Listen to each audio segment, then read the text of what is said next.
4 மாசம் ஆகுதுல, கிளம்ப வேண்டியதானே? என்னது குழந்தை பிறந்து 2 மாசம் முடிஞ்சு இன்னைக்கு தானே 3வது மாசமே பிறந்திருக்கு.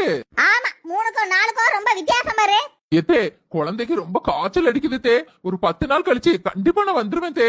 டேங்க அப்பா, வளகாப்பு முடிஞ்சு போனவா 4 மாசம் ஆகுது. இன்னதான் உனக்கு மாமியார் வீட்டுக்கு வர இஷ்டம் இல்ல, அம்மா வீட்லயே இரு. சும்மா நாளும் பிள்ளைக்கு காய்ச்சல் சளின்னு சாக்கு போக்கு சொல்லுவா. கிழவிக்கு அவ மொவ வீட்டுல பிள்ளை பத்தி இருக்காள, அவளுக்கு நான் வேலை செஞ்சு குடுக்கணும், அதுக்குதான் கூப்பிடுவா.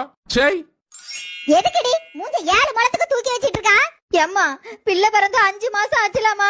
எங்க மாமியாரு கூப்பிடுதுமா, அங்க நான் போணுமா? அதெல்லாம் ஒண்ணு போக வேண்டாம். இன்னும் 2-3 மாசம் கழிச்சு போலாம். பிள்ளை மெதுவா உட்காரட்டும். பச்சை உடம்பு காரி, உன் மாமியாருக்கு கொஞ்சமாவது மூளை இருக்கா? அங்க போய் எல்லா வேலையும் நீ தாண்டி செய்யணும். பிள்ளையும் நீ தான் பாக்கணும், உன் மாமியாரா பாக்கும். அடச்சி கேடு கட்ட கிழவி. Download ShareChat.